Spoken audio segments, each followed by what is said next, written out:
आज हम कुछ इम्पोर्टेंट टेबल पर एक इम्पोर्टेंट टेबल पर काम कर रहे हैं और इस टेबल में क्या क्या बातें होनी हैं इस बात को पहले आप समझिए। हम इस टेबल में 4 कॉलम बनाने वाले हैं। एक कॉलम है हाइब्रिडाइजेशन का,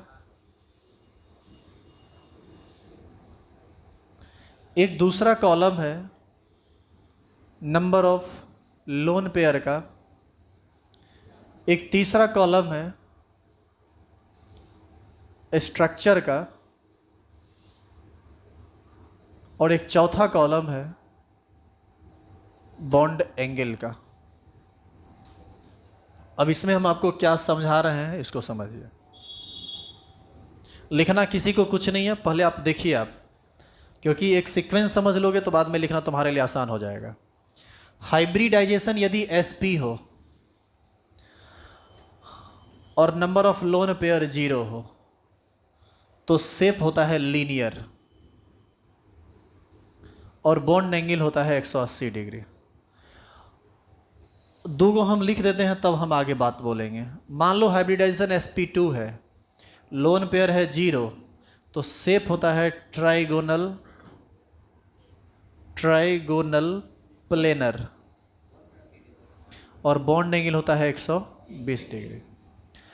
और जब हाइब्रिडाइजेशन SP2 हो और लोन पेयर की संख्या 1 हो तो इसका शेप एंगुलर होता है, एंगुलर, या फिर इसी को हम बोलते हैं V शेप या इसी को बोलते हैं बेंट।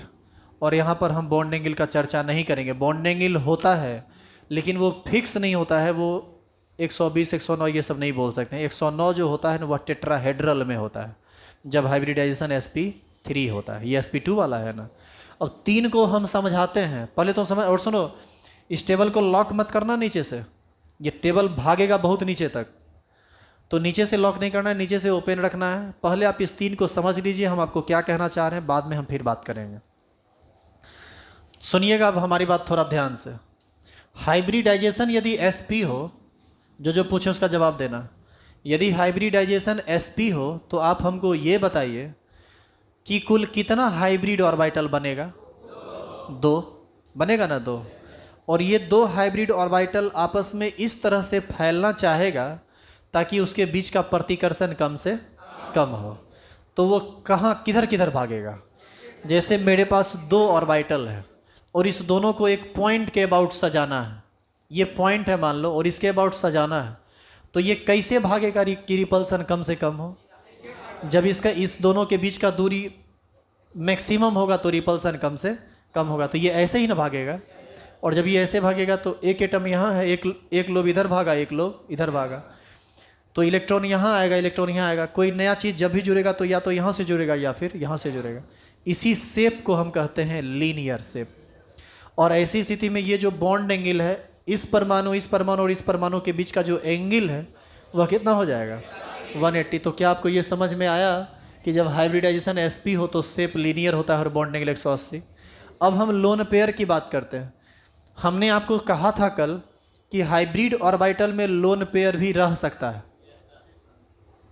जितना एग्जॉस्ट फैन है सब चला दीजिए, तो ह्यूमिडिटी बढ़ रही है क्लास की। देखिए तो E वाला जितना स्विच होगा सबको ऑन कर दीजिए। तो एक देखो E+L होगा, एक E+L होगा, पीछे में भी E वाला कोई स्विच है? आ जाओ, सुनिए अब इधर। अब हम थोड़ा बात कर ले लोन पेयर का। पिछले क्लास में आपको बताया गया था कि हाइब्रिड ऑर्बिटल में लोन पेयर भी रह सकता है।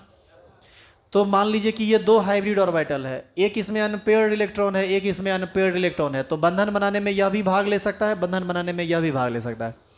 दोनों यदि भाग लेगा बंधन बनाने में तो इसका शेप लीनियर आया। यदि इसमें लोन पेयर रहता तब ये बंधन बनाने में भाग नहीं लेता, तब तो सिर्फ यही ना बचता। हालांकि SP के केस में लोन पेयर नहीं होता है, इसको आप आगे समझिए, बेहतर समझिएगा। अगला हाइब्रिडाइजेशन क्या है? SP2। बाबू SP2 जब होगा तो कुल कितना हाइब्रिड ऑर्बिटल बनेगा? 3। ये बात बताए थे ना कल। और 3 हाइब्रिड ऑर्बिटल बनेगा तो तीनों का स्ट्रक्चर कुछ ऐसा हुआ था, याद करो, याद है आपको? 120 120 और 120। एक हाइब्रिड ऑर्बिटल ये, एक हाइब्रिड ऑर्बिटल ये, एक हाइब्रिड ऑर्बिटल ये। कोई भी परमाणु आएगा तो यहाँ जुड़ेगा, यहाँ जुड़ेगा और यहाँ जुड़ेगा। तो इसी का यदि हम इस तरह से मिला दें तो एक ट्रायंगल बनता हुआ दिख रहा है, और ये एक सतह पर आ जाएगा यदि हम नीचे में इसको रख दें तो। इसीलिए इस शेप का नाम है ट्राइगोनल प्लेनर। आ गई बात समझ में? तो यहाँ पर जब हाइब्रिडाइजेशन sp था और लोन पेयर 0 था तो ट्राइगोनल प्लेनर बनाया, बॉन्ड एंगल हो गया कितना? 120। लोन पेयर यदि 0 है, इसका मतलब है कि यह भी बंधन बनाने में भाग लेगा, यह भी बंधन बनाने में भाग लेगा और यह भी बंधन बनाने में भाग लेगा।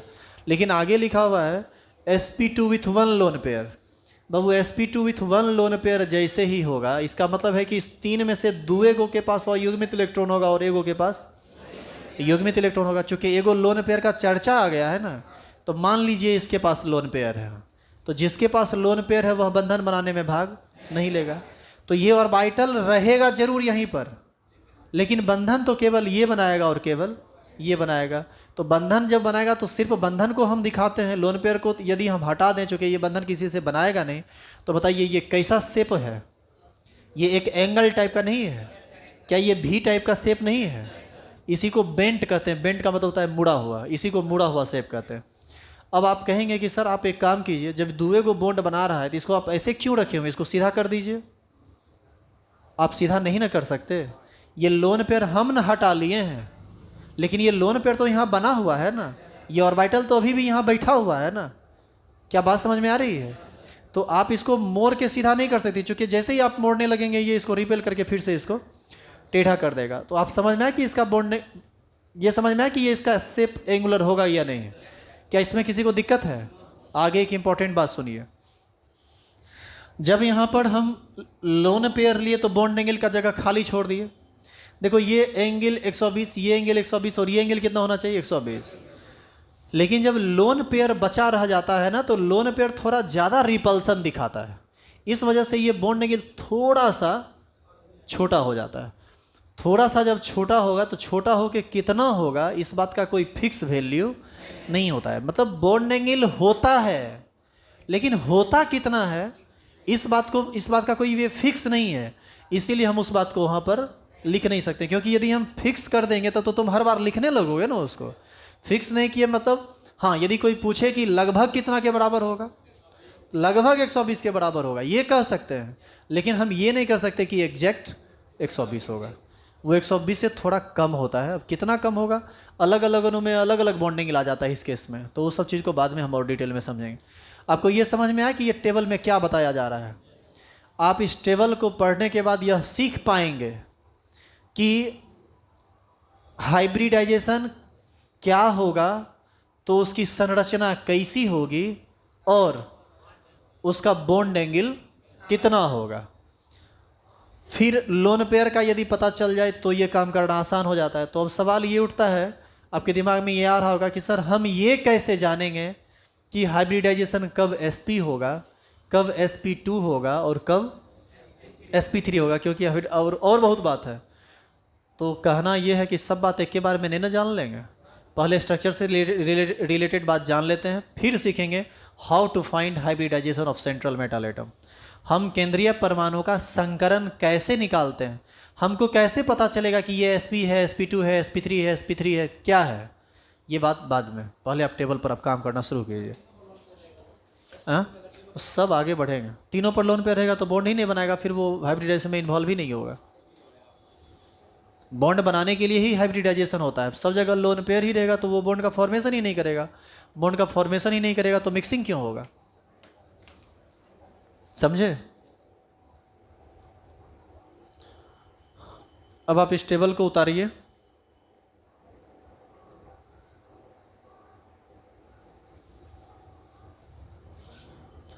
अब केमिकल बॉन्डिंग में यदि कोई आदमी पहला क्लास कर रहे होंगे और आज ये क्लास लेक्चर नंबर कौन चल रहा है? 18वां।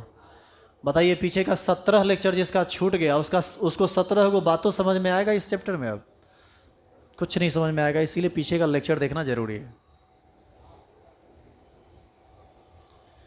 तुम लोगों को जब छुट्टी सब जगह मिल जाए बोल देना हम छुट्टी दे देंगे, ऐसा कुछ नहीं है कि कसम खाए हुए हैं।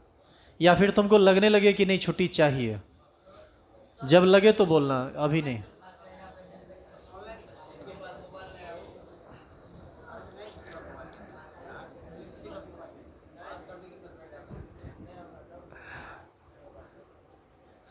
अच्छा कोई बात नहीं, अरे मेन तो जो यहाँ पर एडमिशन लिए उनका तो वर्चुअल क्लास चलेगा ना, सामना सामने बैठा के चलेगा ना। ऑनलाइन सब चीज़ संभव नहीं है, ऑनलाइन का सारा ऑप्शन नहीं है, सबके पास मोबाइल नहीं है, डाटा नहीं है भी तो पबजी खेलेगा वो, नेट ख़त्म हो जाएगा तो फिर। दूसरा नंबर, नेट पर कितना पढ़ेगा, शाम का ऑर्गेनिक का भी तो 2 घंटा लेक्चर चलता है। अरे सब पढ़ रहा है ऑर्गेनिक की नहीं, जो यहाँ आके पढ़ते वो तो खैर पढ़ो ही, जो लोग नहीं आ पा रहे हो यहाँ पर वो ऑनलाइन पढ़ रहे हो ऑर्गेनिक की नहीं। ऑर्गेनिक तुम्हारे मेन बैच में इस टाइम में ऑर्गेनिक नहीं हो पाएगा, क्योंकि सिलेबस इतना बड़ा है कि इसमें बस इतने तक, ये फिजिकल तक ही रह जाएगा। ऑर्गेनिक में हम इन नहीं कर पाएंगे आगे, 4 महीना खाली फिजिकल ख़त्म करने में लगेगा, बाद में पता चलेगा 4 महीना के बाद 12th स्टार्ट हो गया। सब सुन रहा है कान खोल के, ध्यान रखिएगा इस बात को। आपका ऑर्गेनिक का क्लास लगातार चल रहा है, आप या तो शाम में यहाँ आके क्लास कर लीजिए 5 से 7, नहीं आ सकते तो ऑनलाइन क्लास कर लीजिए। वो अभी तक नहीं जुड़े हैं तो जुड़ जाइए। अभी तक मुश्किल से 23 या 24 लेक्चर हुआ है और हर दिन 2-2 लेक्चर हो रहा है, जल्दी से मैनेज करके उसको सही कर लीजिए। अभी नहीं पढ़ पा रहे तो बाद में भी पढ़ सकते हैं, कोई दिक्कत नहीं है लेक्चर, लेकिन वो तब ऑनलाइन पढ़ेंगे। उतार लिया, ये पूरा हो गया। लिखेंगे हाइब्रिडाइजेशन sp3, पूरा मिटा दो इसे। अब देखो ये लाइन नीचे, ये लाइन जो है ना नीचे चलता चला जाएगा, ठीक है। अब हम इसमें कुछ समझाएंगे नहीं, अब बस हम खाली लिखते चले जाते हैं। तुम लिखते चले जाओ, बाद में एक के बार सब समझा देंगे। या देख लो, यदि हाइब्रिडाइजेशन sp3 हो और लोन पेयर 0 हो तो शेप होता है टेट्राहेड्रल, जिसको तुम चतुष्फलकीय कहते हो हिंदी में। ये होता है 109 डिग्री 28 मिनट, या इसी को हम लोग कहते हैं 109.5 डिग्री। 1 डिग्री में 60 मिनट माना जाता है और 30 मिनट का हाफ डिग्री होता है। 28 मिनट ऑलमोस्ट हाफ डिग्री कह सकते हैं। यहीं पर यदि sp3 विथ 1 लोन पेयर हो तो ये शेप होता है पिरामिडल। पिरामिडल का मतलब गुंबद के जैसा। हम सबको प्रोजेक्टर पर दिखाएंगे कैसा होता है पिरामिडल में। और देखो, जब जब लोन पेयर आएगा तब तब हम इसको ब्लैंक छोड़ेंगे, क्योंकि बॉन्ड एंगल वहाँ पर फ्लक्चुएट कर जाता है ओरिजिनल वैल्यू से। हम लिख देंगे तो बाद में तुम भी लिखने लगोगे, गलत हो जाएगा। यदि हाइब्रिडाइजेशन sp3 हो और लोन पेयर 2 हो तो शेप हो जाता है एंगुलर, या इसी को भी शेप भी कहते हैं। यहाँ भी बॉन्ड एंगल ब्लैंक रहेगा। और जब हाइब्रिडाइजेशन sp3 हो और लोन पेयर 3 हो तो शेप हो जाएगा लीनियर, बॉन्ड एंगल फिर से ब्लैंक रहेगा।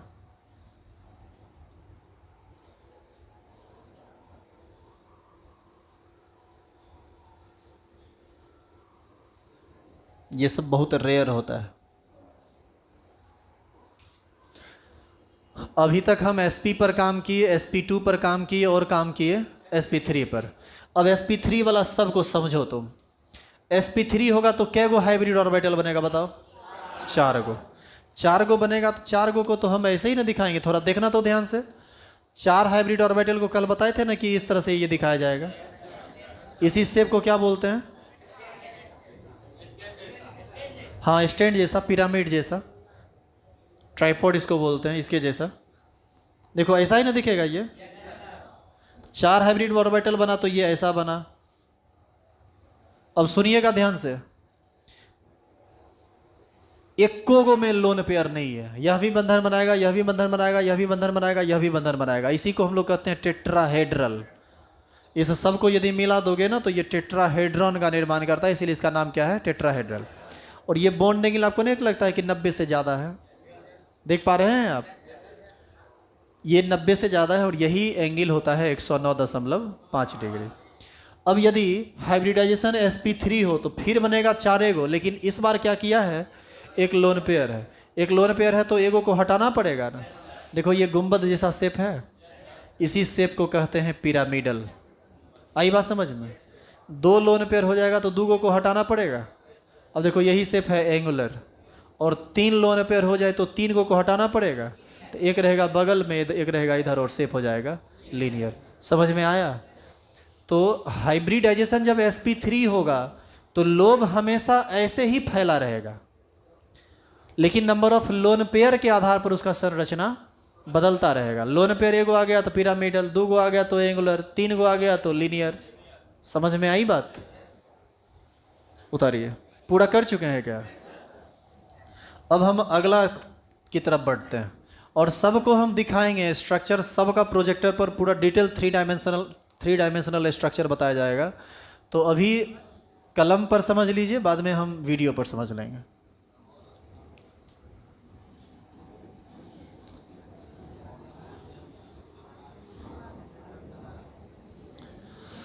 चौबीस तारीख को एक सामान आने वाला है, वो सब रहेगा ना तो थोड़ा और बेहतर तरीके से समझा पाएंगे। ऑर्डर किया हुआ है लेकिन अभी तक आया नहीं है, आएगा तो दिखाएंगे। देखो इधर, अब यदि हाइब्रिडाइजेशन हो sp3d और लोन पेयर हो 0 तो शेप होता है ट्राइगोनल। लिखो, साथ साथ लिखो, bi pyramidal. Trigonal bi pyramidal, और बॉन्ड एंगल होता है 120 डिग्री और होता है 90 डिग्री। जो लिखा जा रहा है उसको लिख लीजिए, हम एक ही बार में सबको समझा देंगे। sp3d विथ 1 लोन पेयर, ये शेप होता है सीसॉ शेप। बॉन्ड एंगल का चर्चा नहीं होगा। sp3d with 2 lone pair T shape होता है।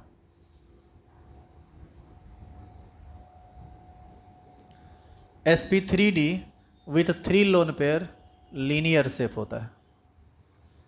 ऑलमोस्ट 180 डिग्री बॉन्ड एंगल होता है, लेकिन यहाँ भी लिखेंगे नहीं, ये भी फ्लक्चुएट करता है।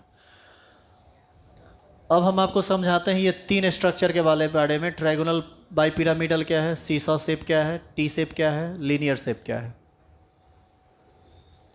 अभी टेबल और बढ़ेगा आगे, इसीलिए इसको ब्लॉक मत कर देना अभी।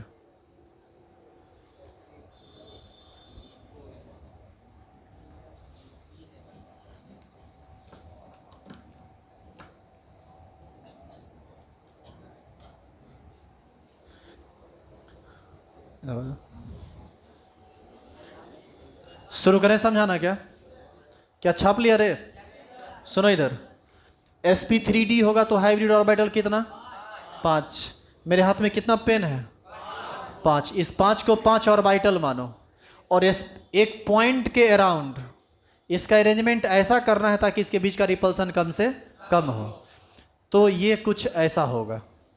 देखो इसका अरेंजमेंट, 3 पेन इस तरह से, कितना कितना पर है? 120 120 120।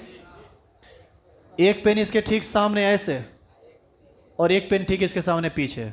यदि इसी को हम घुमा के रखें तो ऐसा रखेंगे। एक नीचे लगाओ। अब देखो, इसी शेप को हम लोग कहते हैं ट्राइगोनल बाई पिरामिडल। क्या बोला जाता है? अब देखिए कैसे, यदि हम इस तीनों के टॉप को मिला दे तो एक ट्रायंगल बनेगा। तो ये हो गया प्लेनर शेप। इसको ऊपर कीजिए, इससे इसको मिलाइए, इससे इसको मिलाइए, इससे इसको मिलाइए, तो मंदिर के गुंबद के जैसा दिखेगा। तो ऊपर पर एक पिरामिड और नीचे से इस सब को मिला दो तो नीचे एक पिरामिड। इसी को क्या बोलेंगे? Trigonal bi pyramidal. देखिए ट्राइगोनल बाई पिरामिडल है लिखा हुआ। फिर वीडियो में इसको और डिटेल में समझिएगा। आगे देखिए, sp3d with 1 lone pair, seesaw shape पहले तुमको समझा दें। झूला देखे हो वो पार्क वगैरह में जो लगा होता है, 2 खंभा इस तरह से लगा होता है, 2 खंभा नीचे में इस तरह से लगा होता है, और ऐसा कुछ रहता है। एक बच्चा इधर बैठता है, लात से मारता है इधर उठ जाता है, एक बच्चा इधर से मारता है, लात से मारता है इधर उठ जाता है। इस तरह से ये झूलता रहता है। बचवा सबको बड़ा मज़ा आता है इसमें। तुमको भी आया होगा कभी, ऐसा झूला बनाया होगा तो। यही स्ट्रक्चर कहलाता है सीसॉ शेप। और अब हम आपको समझाते हैं कि हाइब्रिडाइजेशन जब sp3d होगा और 1 लोन पेयर के साथ इसका सीसॉ शेप कैसा हो जाएगा। sp3d होगा रे तो बनेगा तो वही स्ट्रक्चर, खाली एगो लोन पेयर को आपको दिखाना पड़ेगा। चलो दिखाओ। देखो यही चीज़ है ना, थोड़ा सामने आओ, इधर ऊपर करो। अब देखो यही है ना, यही शेप है ना वो ट्राइगोनल बाई पिरामिडल। अब इसमें एगो के पास आएगा लोन पेयर, जिसके पास लोन पेयर आएगा उसको हम नीचे हटा दिए। अरे हम गिराए हैं, गिराए हैं हम, हटा दिए उसको। और तुम इसको सीधा करो तो ऐसे करो तो देखो ये झूला जैसा नहीं दिख रहा है, ऐसा लग रहा है कि इधर ये कुछ ऐसा दिख रहा है। देखो तो ये कुछ ऐसा ही ना दिख रहा है। इधर दो पेन, एक पेन इधर, एक पेन पीछे है मेरे हाथ के पीछे, और एक झूला इधर मारेगा तो इधर भागेगा, अप डाउन चलता रहेगा। इसी शेप को क्या कहा जाता है? सीसा शेप। दो जब लोन पेयर रहता है तो ये हो जाता है टी शेप। अब देखिए ये टी शेप कैसा हो जाता है, कैसे हो जाता है, पकड़ो।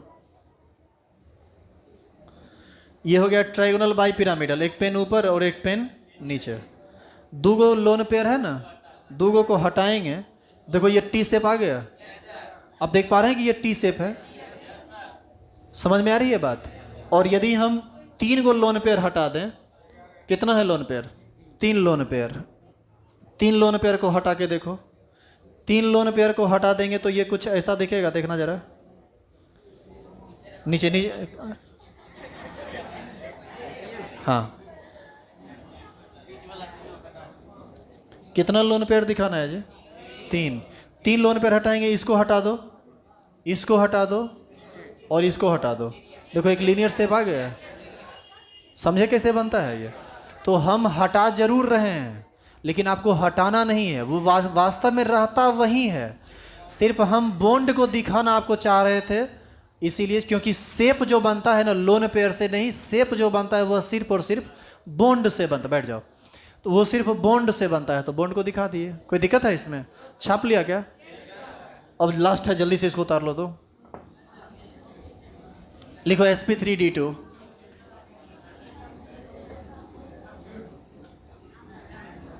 अब कम ही है, ज़्यादा नहीं है। मज़ा आ रहा है? और आएगा, पढ़ेगा मन से तब ना आएगा। लिखो sp3, कौन कहाँ तक हो गया? sp3d तक। लिखिए sp3d2। लोन पेयर 0 दोगे तो ये शेप होता है ऑक्टाहेड्रल। ऑक्टाहेड्रल या इसी को बोलते हैं square bi pyramidal.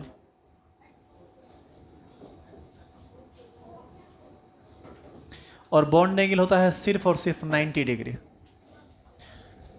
sp3d2 with 1 lone pair, ये शेप होता है स्क्वायर पिरामिडल। देखो ये स्क्वायर बाई पिरामिडल है, इसको क्या बोल रहे हैं? Square pyramidal. बॉन्ड एंगल का बात नहीं होगा। sp3d2 विथ 2 लोन पेयर, ये होता है स्क्वायर प्लेनर। ये सब शेप समझ लोगे ना तो तुमको याद नहीं करना पड़ेगा। और एक होता है sp3d3 विथ 0 लोन पेयर, ये होता है पेंटागोनल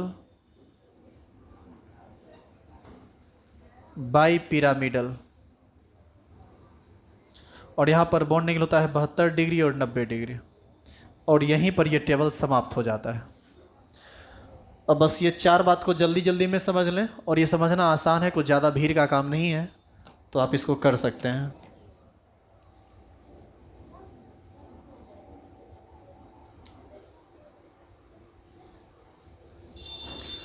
ये पूरा का पूरा टेबल एकदम समझा हुआ होना चाहिए, रट्टा हुआ होना चाहिए। आगे जाके तभी आप इसको सही तरह से हैंडल कर पाएंगे, नहीं तो आप गड़बड़ाइएगा। कल यदि तो सब संडे को 2 घंटा, मतलब बोले थे 2 घंटा पढ़ लेता, तो आज इसका एक बहुत बड़ा पार्ट समाप्त हो जाता, लेकिन पढ़ा नहीं। और देखो खिस्सा कर रही है, हड्डी पसली सब तोड़ेंगे। लिख लिया सब लोग? sp3d2 में कितना हाइब्रिड ऑर्बिटल बनेगा? 6 न बनेगा रे। 1s 3p 2d, जोड़िए कुल मिला के 3 2 5 और 1s का 6 बनेगा। तो ये कैसे बनेगा ये सुनो बताते हैं। बीच में एक सेंटर है, एक जाएगा इधर, एक जाएगा इधर, एक जाएगा इधर और एक जाएगा इधर। और इस सब को यदि हम आपस में जोड़ दें तो एक स्क्वायर बनता हुआ दिख रहा है। बताओ ये 90 डिग्री का एंगल बना। एक कलम इसके ऊपर और एक कलम इसके नीचे, इसी को कहेंगे ये स्क्वायर। और एक पिरामिड ऊपर और एक पिरामिड नीचे, इसी को कहेंगे स्क्वायर बाई पिरामिडल, या इसी शेप को कहा जाता है ऑक्टाहेड्रल, हिंदी में इसी को हम लोग अष्टफलकीय भी कहते हैं।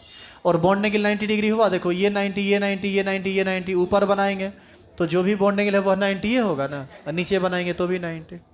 अब बताइए sp3d विथ 1 लोन पेयर, इसमें लिखा हुआ है स्क्वायर पिरामिडल। देखो इधर एक पेन नीचे है और एक पेन ऊपर है, एक पेन में से किसी एक पेन नीचे वाले को या ऊपर वाले में लोन पेयर डाल दीजिए। मान लीजिए नीचे वाले में हटा दिए तो स्क्वायर प्लेनर बना हुआ था और इसमें एक पिरामिड बना, तो इसका नाम हो जाएगा स्क्वायर पिरामिडल। 2 गो लोन पेयर आएगा तो नीचे वाला भी हट जाएगा, ऊपर वाला भी हट जाएगा, तो शेप कैसा हो जाएगा? Square planar. और इसमें 3 लोन पेयर नहीं आता है। जब sp3d3 करोगे,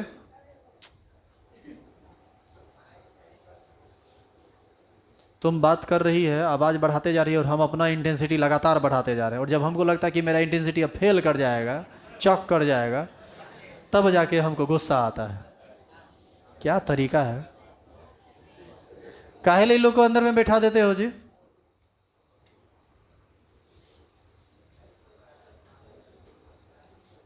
कल से धूप में खड़ी रहेगी तुम सब, अंदर बरामदा में भी कोई नहीं बैठेगा जो सवेरे आएगा। वो फैन तो एकदम नहीं चलना चाहिए, आज तार छोड़ा देते हैं उसका। सुनिए, अब sp3d3 बनेगा तो टोटल 7 गो बनेगा। 7 गो बनेगा ना, तो 7 गो ऐसे एडजस्ट होता है, 1 2 3 4 5, 5 बन गया। 5 बना तो ये पेंटागन का निर्माण कर दिया, सब बराबर बराबर दूरी पर आता है, तो ये 72 72 72 72 72 करेगा तो कुछ एंगल 72 बनता है। एक पिरामिड ऊपर बन जाता है और एक पिरामिड नीचे बन जाता है। 5 2 कितना हो गया? 7। इस प्रकार कुछ एंगल 72 डिग्री का और कुछ एंगल 90 डिग्री का होता है। एक बार IIT में एक क्वेश्चन पूछा था, जो जितने लोग बैठे हुए सब सोच के बताइएगा। क्वेश्चन पूछा था कि ऑक्टाहेड्रल में, IIT का क्वेश्चन है, ऑक्टाहेड्रल शेप में कुल 90 डिग्री कितनी संख्या में होती है? ऑक्टाहेड्रल शेप, याद करो, ये होता है ऑक्टाहेड्रल शेप।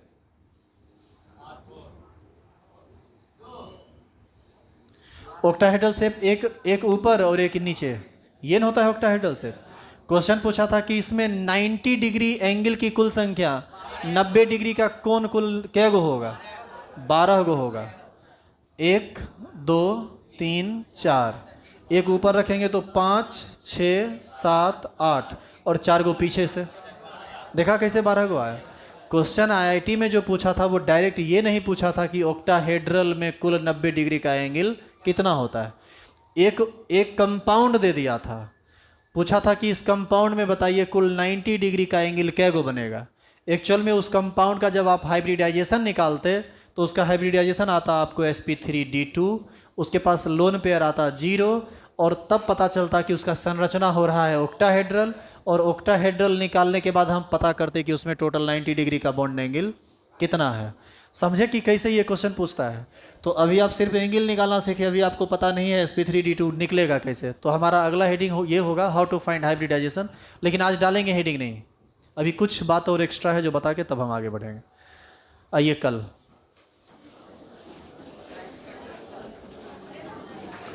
और ध्यान रहे, जब भी आपको लगे कि छुट्टी चाहिए बोल दीजिएगा, हम इजीली छुट्टी दे देंगे, लेकिन क्लास अब्सेंट मत कीजिएगा। जब छुट्टी का मन हो तो बोल दीजिएगा छुट्टी दे देंगे, लेकिन क्लास अब्सेंट नहीं करना है, नहीं तो फिर समझ में कुछ नहीं आएगा, सब किया धारा बर्बाद हो जाएगा। शाम में क्लास है।